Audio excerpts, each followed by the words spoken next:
नमस्कार, स्वागत है आपका मेरे YouTube channel coaching home with Misha में। अगर आपने चैनल को अभी तक सब्सक्राइब नहीं किया है तो आप चैनल को सब्सक्राइब कर ले और बेल नोटिफिकेशन को भी ऑन कर ले, जिससे हर वीडियो आपको समय पर मिलती रहेगी। वीडियो को अंत तक देखिएगा। आज हम बौद्ध धर्म का पार्ट 1 करेंगे और फिर उसका पार्ट 2 आपको जल्द ही मिलेगा। आइए देखते हैं बौद्ध धर्म से हमें एग्जाम में कैसे क्वेश्चन देखने को मिलते हैं। देखिए, सबसे पहले बात आती है बौद्ध धर्म के संस्थापक कौन थे। ठीक है, तो देखिए बौद्ध धर्म के संस्थापक है गौतम बुद्ध। ठीक है, बौद्ध धर्म के संस्थापक कौन है? गौतम बुद्ध, जिनका जन्म हुआ है 563 ईसा पूर्व में। ठीक है, गौतम बुद्ध का जन्म हुआ 563 ईसा पूर्व में। और हुआ कहाँ पर? गौतम बुद्ध का जन्म कपिल वस्तु के निकट लुम्बिनी नामक स्थान पर हुआ था। ठीक है, गौतम बुद्ध का जन्म कहाँ हुआ था? कपिल वस्तु के निकट लुम्बिनी नामक स्थान पर हुआ। इनके पिता, देखिए इनके पिता का नाम था शुद्धोधन शाक्य। ठीक है, शुद्धोधन शाक्य जो कहाँ के प्रधान थे या मुखिया थे? तो ये थे शुद्धोधन शाक्य गण के मुखिया थे। ठीक है, देखिए संस्थापक गौतम बुद्ध, जिनका जन्म हुआ है 563 ईसा पूर्व में और हुआ कहाँ पर? कपिल वस्तु के निकट लुम्बिनी नामक स्थान पर। इनके पिता का नाम है शुद्धोधन, जो कि मुखिया है शाक्य गण के। ठीक है, अब बारी आती है इनकी माता की।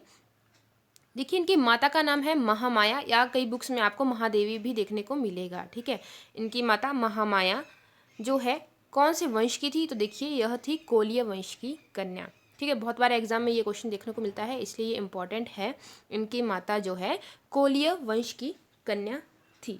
ठीक है, इनकी माता जो महामाया या महादेवी थी, इनके जन्म के 7वें दिन ही इनकी मृत्यु हो गई थी। ठीक है, फिर क्या हुआ? इनका लालन पोषण, यानी गौतम बुद्ध का लालन पोषण जो किया इनकी माँ प्रजापति गौतमी ने किया, जो कि इनकी सौतेली माँ थी। ठीक है, किसने किया? प्रजापति गौतमी ने किया। नेक्स्ट क्वेश्चन जो हमारे पास इसमें बनता है वो है गौतम बुद्ध के बचपन का नाम। तो देखिए गौतम बुद्ध के बचपन का नाम है सिद्धार्थ। ठीक है, गौतम बुद्ध के बचपन का नाम है सिद्धार्थ। देखिए सिद्धार्थ का मतलब क्या होता है? सिद्धार्थ का मतलब होता है जिसकी आकांक्षाएं पूरी हो चुकी हो। ठीक है, जिसकी आकांक्षाएं पूरी हो चुकी हो। एक और क्वेश्चन आपको यहाँ ध्यान रखना है। देखिए गौतम बुद्ध का नाम एक सिद्धार्थ हो गया। गौतम बुद्ध को लाइट ऑफ एशिया भी कहा जाता है।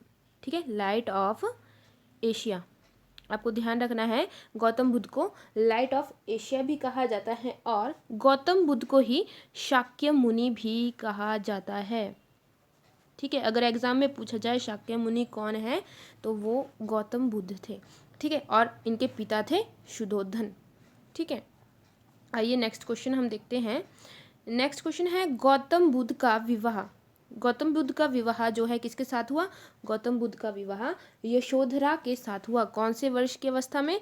16 वर्ष की अवस्था में गौतम बुद्ध का विवाह हुआ था यशोधरा से, जिनसे इन्हें एक पुत्र हुआ जिसका नाम था राहुल। ठीक है, नेक्स्ट क्वेश्चन, बुद्ध के जीवन की किस घटना को महाभिनिष्क्रमण के रूप में जाना जाता है? देखिए बहुत ही इंपॉर्टेंट क्वेश्चन ये है, बुद्ध के जीवन की किस घटना को महाभिनिष्क्रमण के रूप में जाना जाता है? आपको ये पॉइंट यहाँ पर याद रखना है। महाभिनिष्क्रमण किसे कहा जाता है? गृह त्याग, यानी कि जब महात्मा बुद्ध ने गृह त्याग किया तो उस घटना को महाभिनिष्क्रमण कहा गया। ठीक है, तो देखिए नेक्स्ट क्वेश्चन है किस राजा के अभिलेख से सूचना मिलती है कि गौतम बुद्ध का जन्म लुम्बिनी में हुआ था? ठीक है, गौतम बुद्ध, या मैं यहाँ क्या कह सकती हूँ, शाक्य मुनि। ठीक है, किस राजा के अभिलेख से सूचना मिलती है कि गौतम बुद्ध का जन्म लुम्बिनी में हुआ था? तो ये था अशोक का अभिलेख। ठीक है, इसका आंसर हो जाएगा अशोक। और देखिए अभिलेख कौन सा था? अभिलेख का नाम आप अपने पास लिख लीजिएगा, यह है रुमिनदेई। रुमिन दे। ठीक है, तो रुमिनदेई अभिलेख में क्या पता चलता है हमें इससे कि गौतम बुद्ध या शाक्य मुनि का जन्म जो है लुम्बिनी नामक स्थान पर हुआ था। ठीक है, गौतम बुद्ध का नाम सिद्धार्थ भी है। नेक्स्ट क्वेश्चन, महाभिनिष्क्रमण के बाद ज्ञान की खोज में महात्मा बुद्ध अलार कलाम के पास आश्रम में पहुंचे। अब देखिए हुआ क्या, जब महात्मा बुद्ध का विवाह जो है 16 वर्ष की अवस्था में यशोधरा के साथ हुआ। ठीक है, उसके बाद क्या हुआ, इन्होंने गृह त्याग कर दिया। ठीक है, इन्हें संतुष्टि नहीं मिली अपने दाम्पत्य जीवन से, तो इन्होंने क्या किया, गृह त्याग, जिसे क्या कहा गया था, महाभिनिष्क्रमण। ठीक है, महाभिनिष्क्रमण के बाद यह ज्ञान की खोज में महात्मा बुद्ध जो है कहाँ पहुँचे, अलार कलाम के आश्रम में पहुँचे और उन्होंने उनके पास सांख्य दर्शन की शिक्षा ग्रहण की। बहुत ही इम्पॉर्टेंट क्वेश्चन है। ठीक है, क्वेश्चन बनता है, इन्होंने देखिए महाभिनिष्क्रमण यानी गृह त्याग कब किया था, तो 29 वर्ष की अवस्था में महात्मा बुद्ध ने जो है गृह त्याग किया था। ठीक है, जिसे बौद्ध धर्म में क्या कहा गया है, महाभिनिष्क्रमण, महाभिनिष्क्रमण। ठीक है, तो देखिए क्वेश्चन बनता है, महात्मा बुद्ध के पहले गुरु कौन थे, तो वो थे आलार कलाम। और याद रखिएगा आलाम कलाम जो है सांख्य दर्शन के विख्याता थे। ठीक है, क्वेश्चन पूछा जाएगा, पहले गुरु आलार कलाम थे, लेकिन किस चीज़ के विख्याता थे, ये थे सांख्य दर्शन के विख्याता। और महात्मा बुद्ध के जो है दूसरे गुरु कौन हुए, वो थे रुद्र कराम बुद्ध। ठीक है, आइए नेक्स्ट क्वेश्चन हम देखते हैं। नेक्स्ट क्वेश्चन हमारे पास यहाँ बन रहा है, महात्मा बुद्ध ने अपना पहला धर्म चक्र प्रवर्तन किस स्थान पर दिया था। अब देखिए धर्म चक्र प्रवर्तन का मतलब क्या है, धर्म चक्र प्रवर्तन का मतलब है उपदेश। ठीक है, महात्मा बुद्ध ने अपना पहला उपदेश किस स्थान पर दिया था, तो वो दिया था इन्होंने सारनाथ में। ठीक है, सारनाथ ऋषिपत्तनम में, सारनाथ आपका पड़ता है वाराणसी में। ठीक है, वहाँ पर इन्होंने अपने 5 शिष्यों को जो है उपदेश दिया था, याद रखिएगा।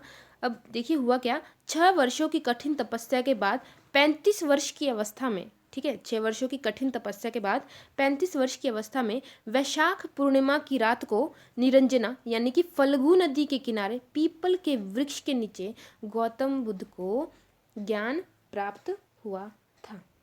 ठीक है, गौतम बुद्ध को ज्ञान प्राप्त हुआ कहाँ, पीपल के वृक्ष के नीचे। कौन सी नदी अगर पूछी जाए तो वो है निरंजना या फल्गु नदी, और रात्रि थी पूर्णिमा की रात्रि। ठीक है, जब महात्मा बुद्ध को जो है ज्ञान प्राप्त हो गया, फिर उसके बाद वो क्या कहलाए, देखिए ज्ञान प्राप्ति के बाद महात्मा बुद्ध जो है बुद्ध कहलाए। ठीक है, और जो इन्होंने अपना प्रथम उपदेश दिया था उसको जो है बौद्ध धर्म में धर्म चक्र प्रवर्तन कहा गया है। देखिए 2 टर्म्स आपके पास अभी यहाँ आ चुकी है, एक था महाभिनिष्क्रमण जो कि गृह त्याग था। ठीक है, और धर्म चक्र प्रवर्तन यानी कि उपदेश देना, जो इन्होंने अपना प्रथम उपदेश दिया था उसको जो है धर्म चक्र प्रवर्तन कहा गया है। ठीक है, नेक्स्ट क्वेश्चन हम देखते हैं,